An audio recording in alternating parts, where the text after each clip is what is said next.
Hi friends, ನಾನು ನಿಮಗೆ ಒಂದು ಒಳ್ಳೆ ಸಾಯಿಲ್ ಇರೋವಂಥ ಒಂದು ಭೂಮಿ ತೋರಿಸ್ತಾ ಇದ್ದೀನಿ.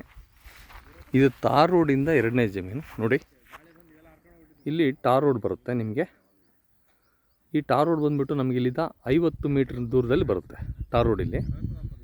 ಟಾರ್ ರೋಡಿಂದ ನಾವು ಈಚೆ ಕಡೆ ಬಂದ ಮೇಲೆ ನಮಗೆ 28 ಎಕರೆ ಫ್ಲ್ಯಾಟ್ ಬರುತ್ತೆ. 30 ಎಕರೆ ಲ್ಯಾಂಡು. ಈ ಥರ ಸಾಯಿಲು, ಕೆಂಪು ಭೂಮಿ ಅಪ್ ಟು ಅಲ್ಲೇವರೆಗೂ ಬರುತ್ತೆ ನಿಮಗೆ. ಕೊನೆಯವರೆಗೂ ನಿಮಗೆ ಒಂದು ಮರ ಕಾಣ್ತಿದೆಯಲ್ಲ ದೊಡ್ಡದಾಗಿ, ಆ ಗಾತ್ರದ ಮರದವರೆಗೂ ಬರುತ್ತೆ. ಇದು ರೇಟ್ ಬಂದುಬಿಟ್ಟು 18 ಲಕ್ಷ ಹೇಳ್ತಾರೆ, ನೆಗೋಷಿಯಬಲ್ ಆಗುತ್ತೆ. ಭೂಮಿ ಮಾತ್ರ ಎಕ್ಸಲೆಂಟು. ಭೂಮಿ ಯಾವ ಥರ ಇದೆ ಅಂತಂದರೆ ತೋರಿಸ್ತೀನಿ ನಿಮಗೆ. ಸಾಯಿಲ್ ಬಂದುಬಿಟ್ಟು ಈ ಥರ ಇದೆ ನಿಮಗೆ ನೋಡಿ.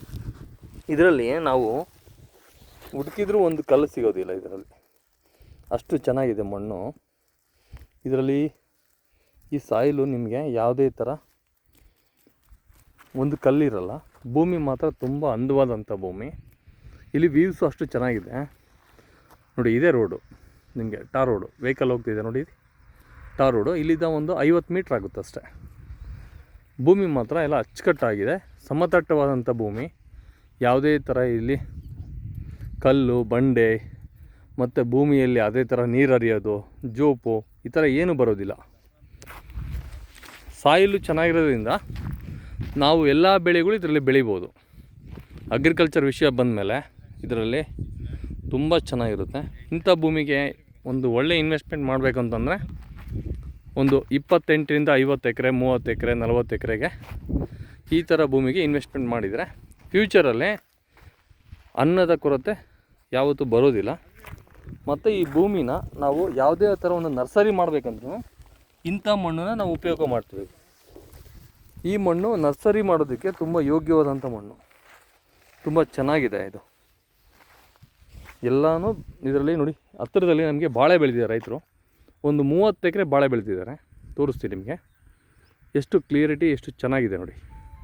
ಇದು ಟಾರ್ ರೋಡ್, ವೆಹಿಕಲ್ ನಿಂತಿದೆ ನೋಡಿ, ಇದು ಟಾರ್ ರೋಡು. ನಂತರ ನಿಮಗೆ ಇದು ಬಾಳೆ ಕಾಣ್ತಿದೆ ನೋಡಿ. ಬಾಳೆ ತುಂಬ ಹಸಿರಾಗಿ ನಿಂತಿದೆ, ತುಂಬ ಚೆನ್ನಾಗಿದೆ ವ್ಯೂಸ್ ಎಲ್ಲ. ಇದೆ ಭಾಳ ಕ್ಲಿಯರ್ ಆಗಿದೆ ನೋಡಿ ಬಾಳೆ. ಇದೆಲ್ಲ ಬಾಳೆನೇ ಬೆಳೆದಿದೆ, ಯಾಕಂದರೆ ಭೂಮಿ ಚೆನ್ನಾಗಿರೋದ್ರಿಂದನೇ ಇಷ್ಟೆಲ್ಲ ಬಾಳೆ ಬೆಳೆದಿರೋಕ್ಕೆ ಸಾಧ್ಯ. ನೋಡಿ, ಕಪ್ಪಗೆ ಬಂದಿದೆ. ಯಾಕೆ ಹೇಳಿ? ಭೂಮಿಯ ಗುಣಮಟ್ಟ ಚೆನ್ನಾಗಿರೋದ್ರಿಂದನೇ ಇಷ್ಟು ಚೆನ್ನಾಗಿ ವೈರಸ್ ಇಲ್ದಲೇ ಬಾಳೆ ಬೆಳೆಯೋದಕ್ಕೆ ಸಾಧ್ಯ.